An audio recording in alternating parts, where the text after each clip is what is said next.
চলে আসছি পরের বিষয়ে, মুছে দিচ্ছি এটা।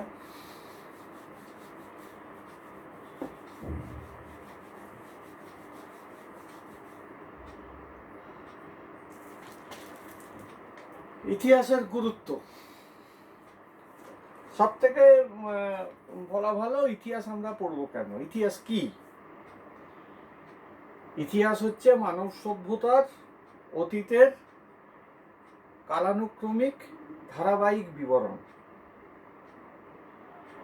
আর একভাবে বলা যেতে পারে, ইতিহাস হচ্ছে মানব সভ্যতা এবং সমাজের উত্থান এবং পতনের ধারাবাহিক বিবরণ।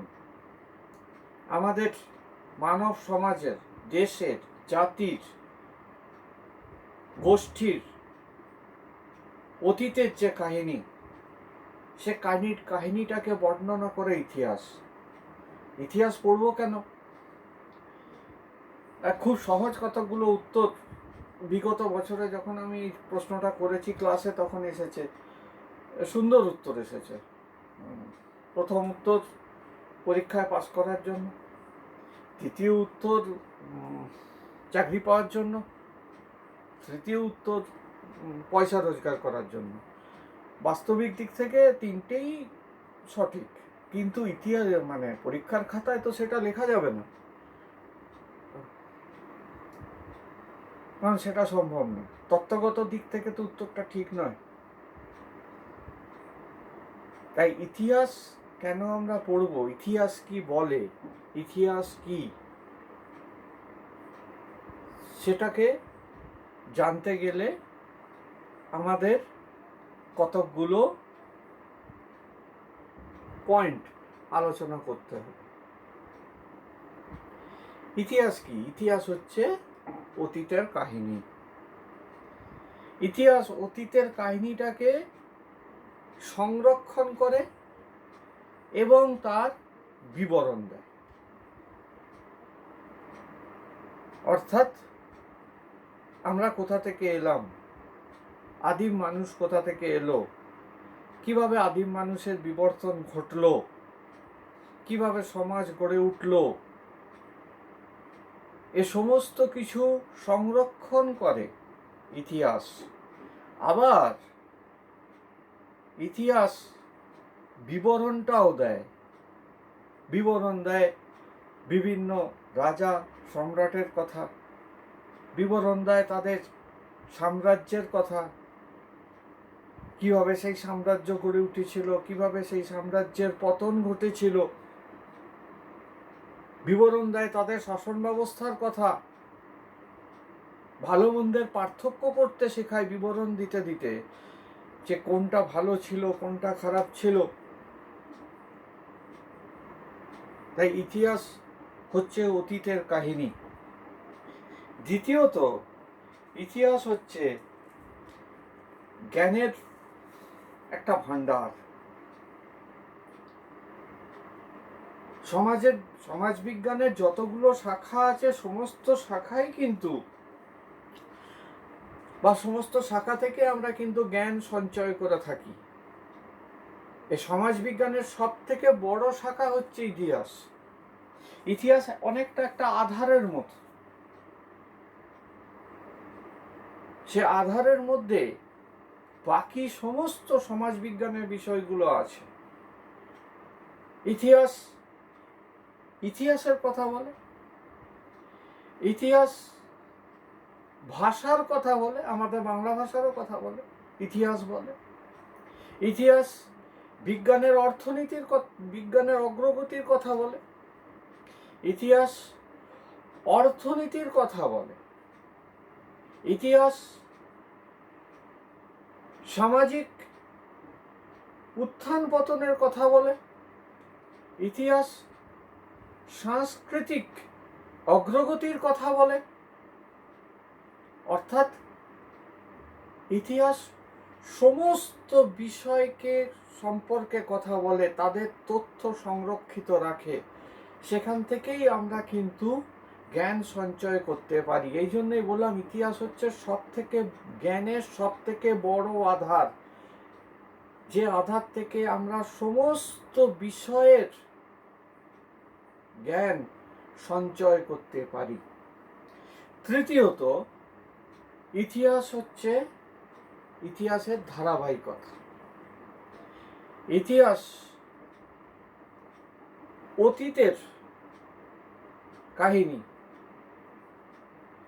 আমাদের পরের প্রজন্মকে বলে,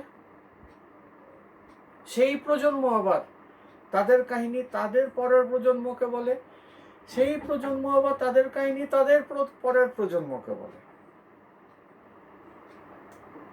ইতিহাস প্রাচীন যুগের কাহিনী মধ্যযুগকে বলে, মধ্যযুগের কাহিনী আধুনিক যুগ বা বর্তমান যুগের মানুষদের কাছে বলে। এইভাবে ইতিহাস প্রাচীন যুগ, মধ্যযুগ, আধুনিক যুগের মধ্যে একটা সংযোগ রক্ষা করে এবং অতীতে কি কি ঘটেছে সেটা কিন্তু সুস্পষ্টভাবে জানিয়ে দেয়। একটা বাড়ি যদি তৈরি করতে হয় তাহলে দেখা যায় প্রথম তার ভিত তৈরি করা হয় এবং সেই ভিত যত শক্ত হয় বাড়িটাও কিন্তু ততটা শক্ত হয়। ইতিহাস হচ্ছে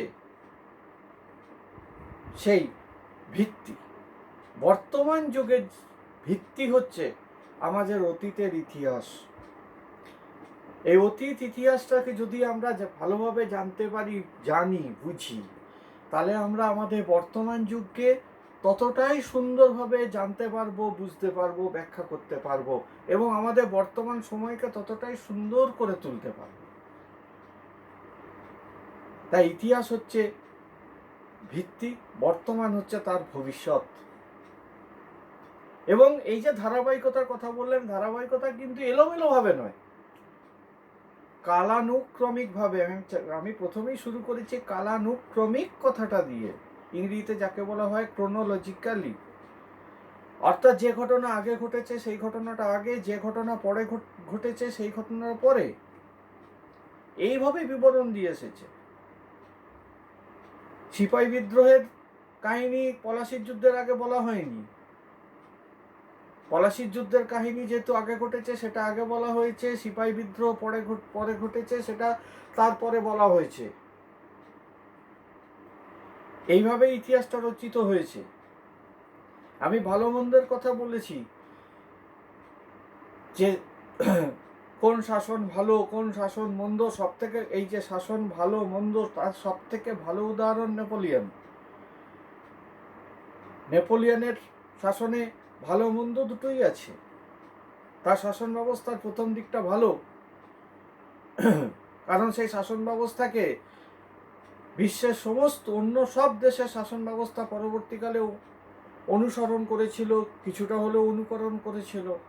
খারাপ আছে কারণ তিনি গণতান্ত্রিক শাসন ব্যবস্থাকে স্বৈরতন্ত্রে পরিণত করেছিলেন, এটাও আছে। দুটো উদাহরণই ইতিহাস কিন্তু পাশাপাশি রেখেছে যে তুমি বেছে নাও, এবং আমাদের বর্তমান যুগের মানুষকে বলেছে তুমি বেছে নাও কোনটা ভালো কোনটা মন্দ। ইতিহাস দুটোই আমাদের সামনে কিন্তু খুলে রেখে দিয়েছে। তাই ইতিহাসটা আমরা যত অতীতটা ভালো করে বুঝবো, পড়বো, বর্তমানটা তত আমরা কিন্তু সুন্দর করতে পারবো। এটাই ইতিহাসের বিশেষত্ব। চতুর্থত, ইতিহাস পড়ব এই কারণে যে বর্তমান যুগের স্থিতিশীলতার জন্য। যে দেশ, যে সমাজ, যে জাতি যত বেশি স্থিতিশীল তার উন্নতি কিন্তু তত বেশি। সেই জন্য প্রত্যেকটা দেশ একটা স্থিতিশীলতা চায় তার উন্নতির জন্য। কোনো দেশের যদি শাসন ব্যবস্থার উন্নতি না ঘটে বা অস্থির একটা সময়ের মধ্যে দিয়ে যায় যেটা স্থিতিশীলতাকে নষ্ট করে দেয়, তার যে অস্থিরতার যে কারণ সেই অস্থিরতার কারণটা কিন্তু খুঁজে পাওয়া যায় ইতিহাস থেকে।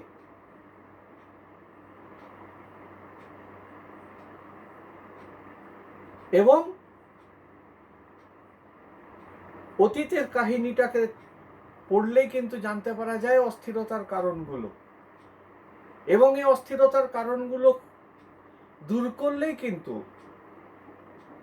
সেই স্থিতিশীলতার অবস্থায় দেশটা চলে আসে, তার উন্নতি করা সম্ভব হয়। এই অস্থিরতার কারণগুলোকে কিন্তু জানিয়ে দেয় ইতিহাস। যেমন প্রাচীন যুগে ধনানন্দ যখন মগধ সাম্রাজ্য শাসন করেছিলেন, তখন প্রচণ্ড অস্থিরতার সৃষ্টি হয়েছিল আমাদের দেশে। আলেকজান্ডার আক্রমণ করেছেন উত্তর পশ্চিম প্রান্ত থেকে, ধীরে ধীরে তিনি আমাদের দেশের এক একটা রাজ্য জয় করছেন, কিন্তু মগধ সাম্রাজ্যের বা ধনানন্দের সেদিকে কোনো চিন্তা ছিল না। দেশ একটা প্রচণ্ড অস্থিরতার মধ্যে দিয়ে যাচ্ছিল। চন্দ্রগুপ্ত মৌর্য সেই অস্থিরতাকে দূর করে একটা স্থিতিশীল শাসন ব্যবস্থায় এনেছিলেন। এটা কিন্তু আমরা ইতিহাস থেকেই জানতে পারি।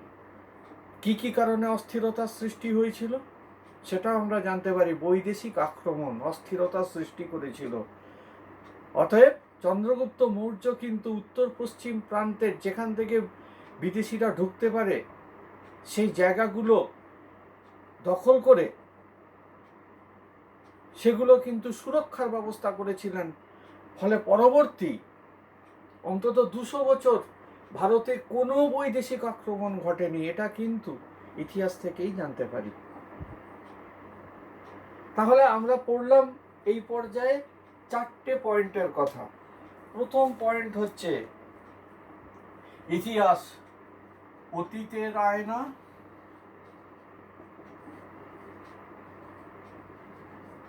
দ্বিতীয় হচ্ছে জ্ঞানের বিকাশ।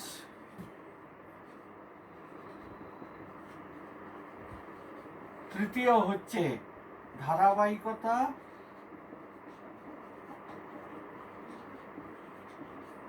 চতুর্থ হচ্ছে বর্তমান যুগের ভিত্তি।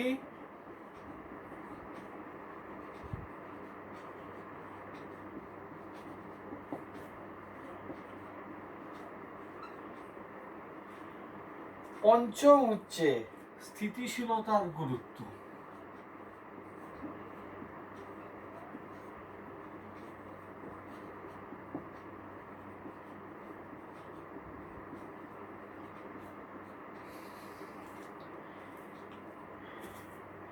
আর এই টপিকটার নাম হচ্ছে পেশাদারি শাখা হিসাবে ইতিহাসের